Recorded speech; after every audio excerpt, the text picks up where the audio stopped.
Alright guys, we're going to try something a little bit different here. So I have, instead of using my phone camera, which is sitting down here, I'm going to use my actual camera and see how that plays out. So hopefully the microphone is able to pick up enough from the distance and it's not too jarring or different. But anyway, let's get on to what I want to review, and that's this thing right here. So this is a CZ457 training variant, and I was super stoked with how this thing turned out. Very happy with it. Just a great piece all around. But let's get into why would I get something like this when I already have like a million other 22 rifles and pistols and things like that? And that's because given the situation right now when it comes to ammo availability, shortages, stuff like that, I still wanted to shoot my all my milsurp rifles, which of course are all iron sight, without having to shoot the expensive milsurp calibers. So instead of doing that, I decided to try to find a 22 bolt action rifle that had roughly similar iron sights, which is actually harder to do these days than you might think. But luckily CZ had a few options, and one of them was this thing, and you can see this is quite a long iron sight radius. It looks roughly similar to how a lot of milsurp rifles are set up, and with the rear sight being back here instead of like back here with some kind of like target aperture style sight. It's a little bit more conventional, I guess. So but my thing was, I've never actually owned a CZ rifle. I've never had any experience with CZ rifles. I've only dealt with their pistols mostly, so I had no idea the quality of these things. And the price tag too was a little bit higher than my usual go-to for 22s, which is Ruger. A couple $100 more. In some cases, you can get these things can get up into like $1,000. So I was like, man, is that extra money really going to be worth it for something like this? But I realized that this is pretty much the only option that has some kind of iron sight that's analogous to my milsurp rifles, which mostly have barleycorn or Mosin style sights, right? So I needed something that would fit that bill, and this one honestly was one of the cheaper ones available. So initially I wanted to go with the 457 Jaguar, which is that barrel I think is like 28 inches or something like that. It's freaking it's just huge. It's enormous. But it had all the features I wanted. It had good iron sights, it had a threaded barrel on the end of it, so that whatever day I decide to get a 22 can, I can slap that on there.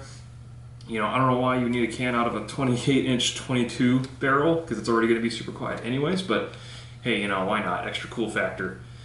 As well as, your choice of muzzle devices and things like that. But I couldn't find any 457 Jaguars, because I guess they're not exactly a common gun to come across. So I opted to pick up this 457 training because it was close enough to what I wanted, and it had a more reasonable barrel length. I think this is like either 20 or 24 inches, but it's still pretty long, for a 22.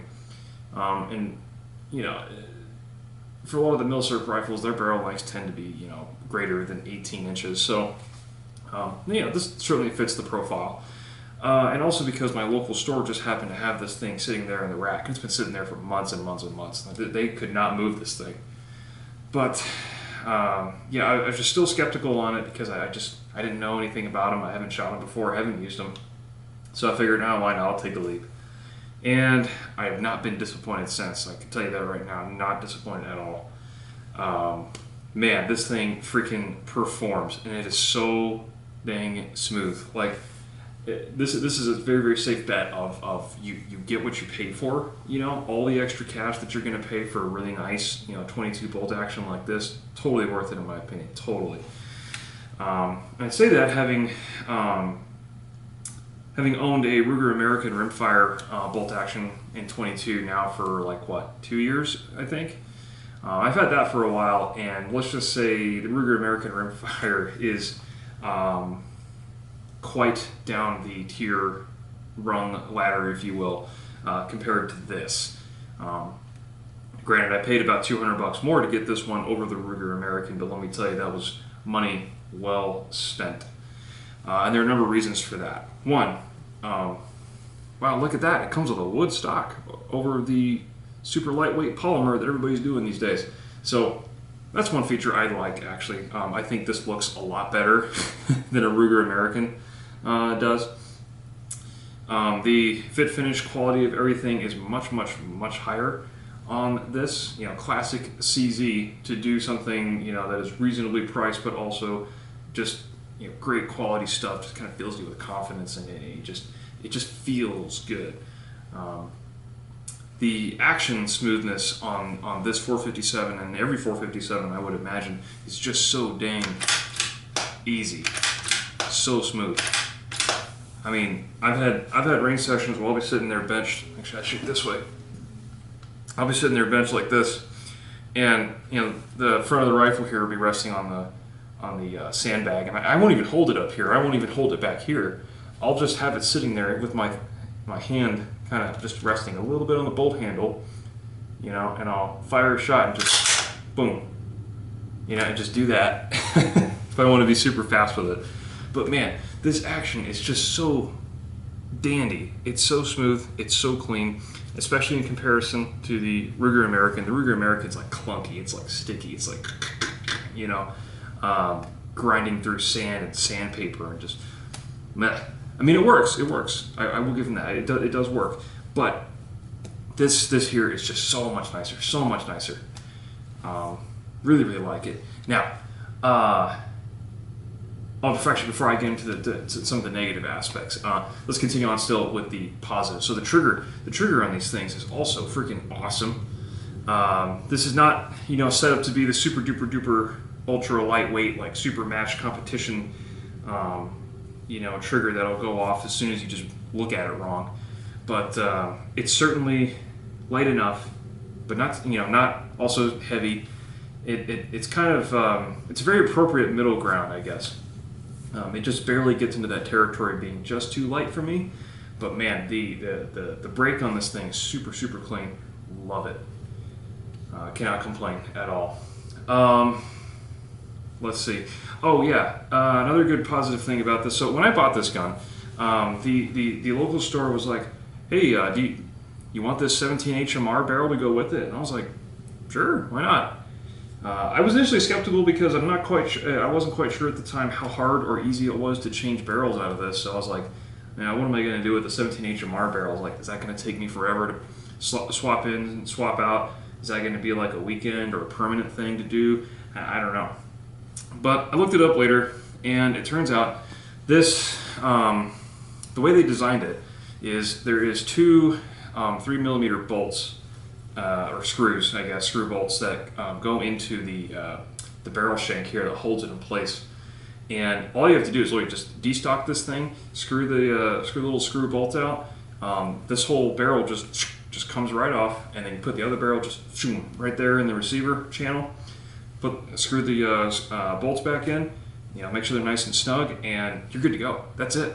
That's literally it. So I was like freaking blown away how easy that was to do. I mean, you can do it in like 5 minutes if you're quick.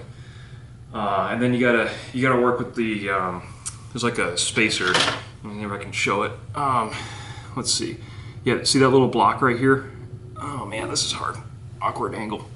There's this little block right there. That's a spacer for the magazine. So you take that thing out, so that way you can fit the bigger 22 mag sized magazines that also take 17 HMR because it's the same size.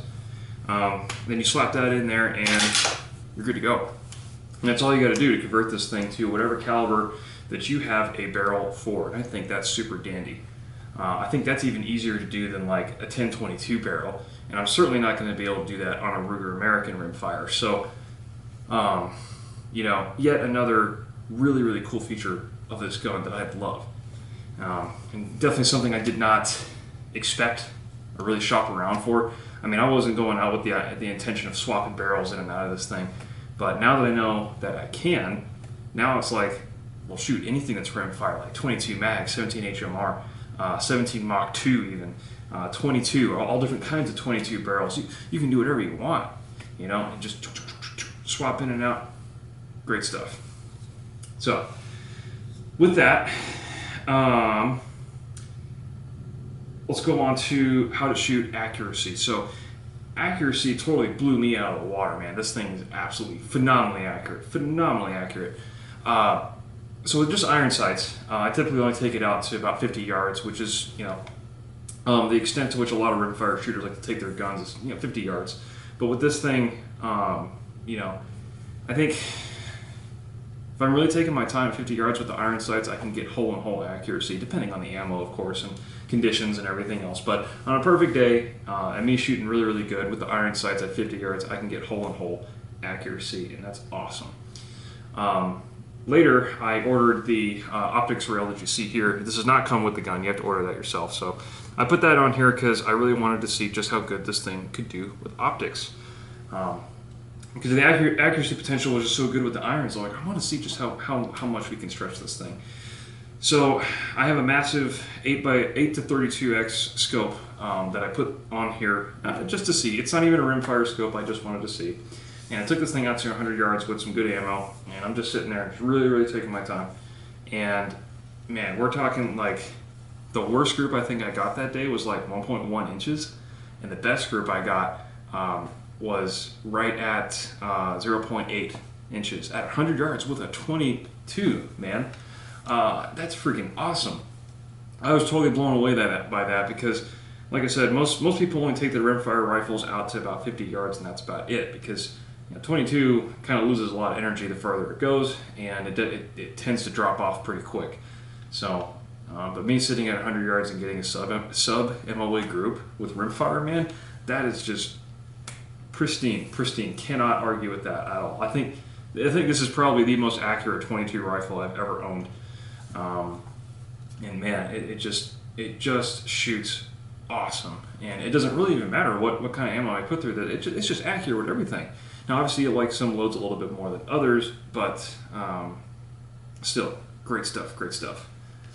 Cannot complain about that at all. So, so I think it's really enough for the positives. Let's go into the negatives. So some of the negatives is, at least on this particular stock, there is no checkering here on the pistol grip. It's very smooth, and when I'm sitting there and it's kind of warming up and I'm sitting in there in the sun, my hands are getting all sweaty. It tends to get a little slippery down here. I kind of don't like it very much.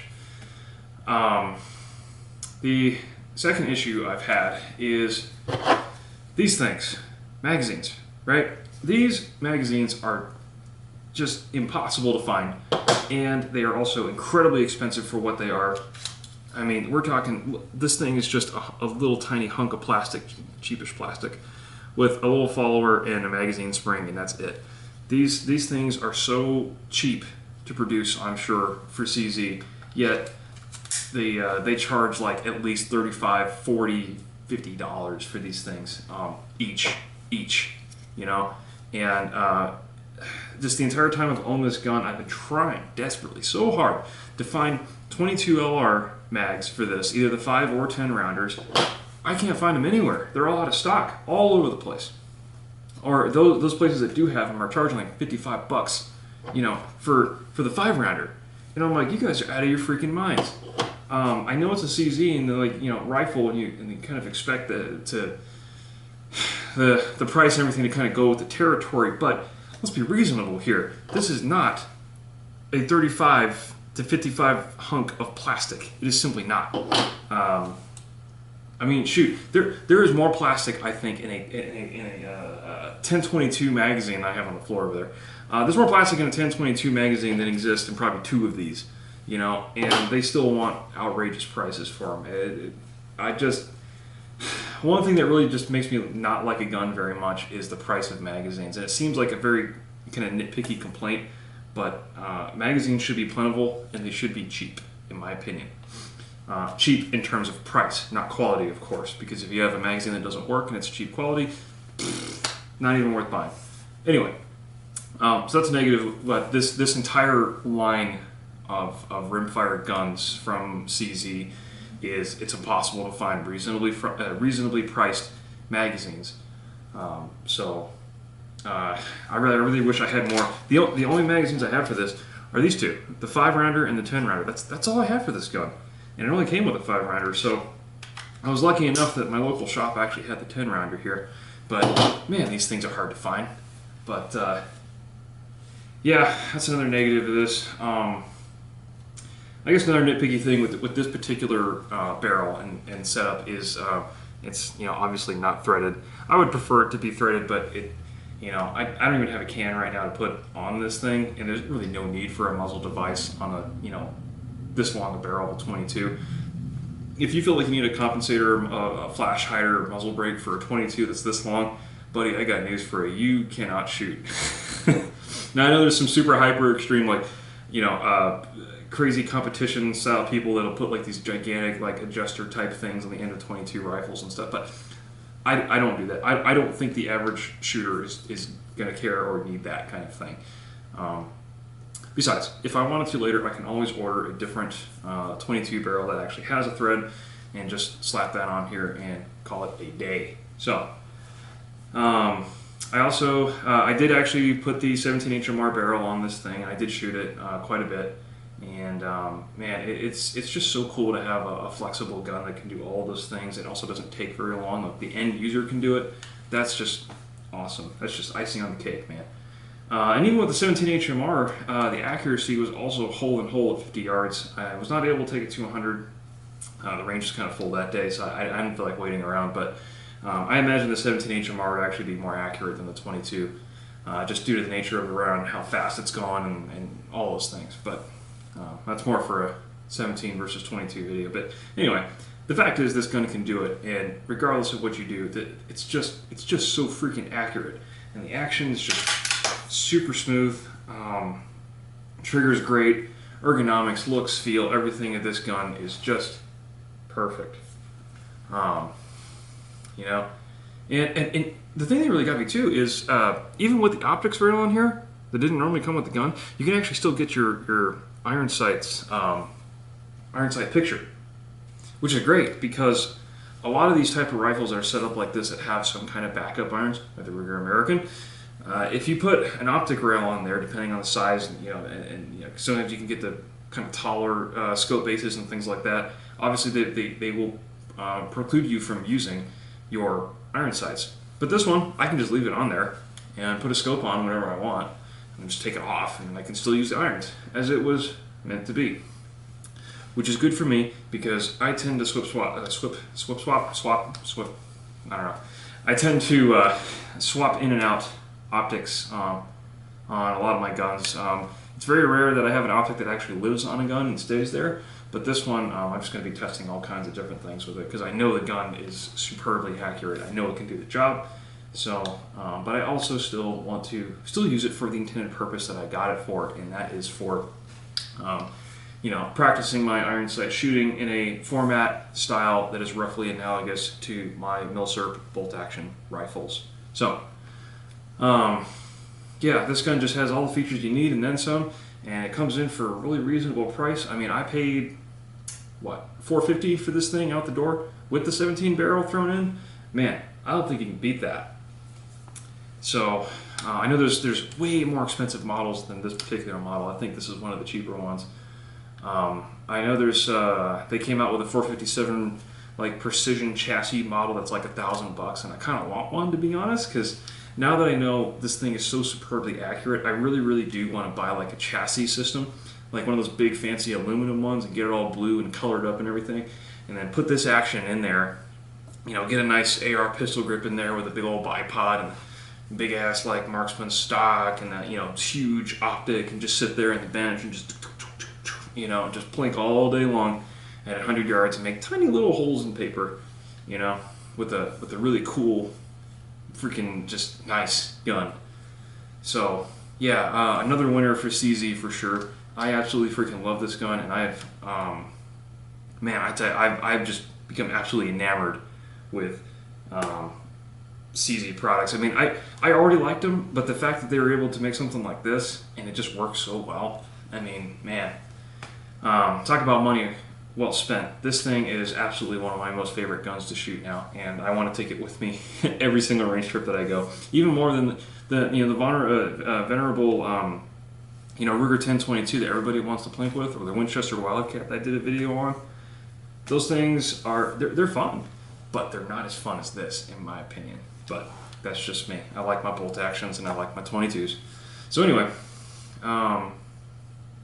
yeah, not enough. I can't say enough good things about this gun. Just freaking awesome, cool, love it. I wish magazines were more available, you know, and you know, cheaper. But I guess that kind of goes with the territory. So I'm still kind of a little bent out of shape about it, but it's not a killer deal, I guess. So anyway, I'm probably going to buy the that Precision 457, or just buy another 457, or maybe a Jaguar again once I can find it. Because man, I really just want that hilariously long barrel just to show up at the range, and you know, not even have a bag long enough to fit it, you know, and just plop that down on the bench, just super long, ridiculously long barrel. You know, I just have fun with it. I like goofy stuff like that. I like long barreled guns, so that's what she said. Anyway, yeah. What else can I say about this gun? It's great. 457s are awesome. I think they are definitely high value options. I don't think anyone, at least I've never seen anyone that doesn't like these things.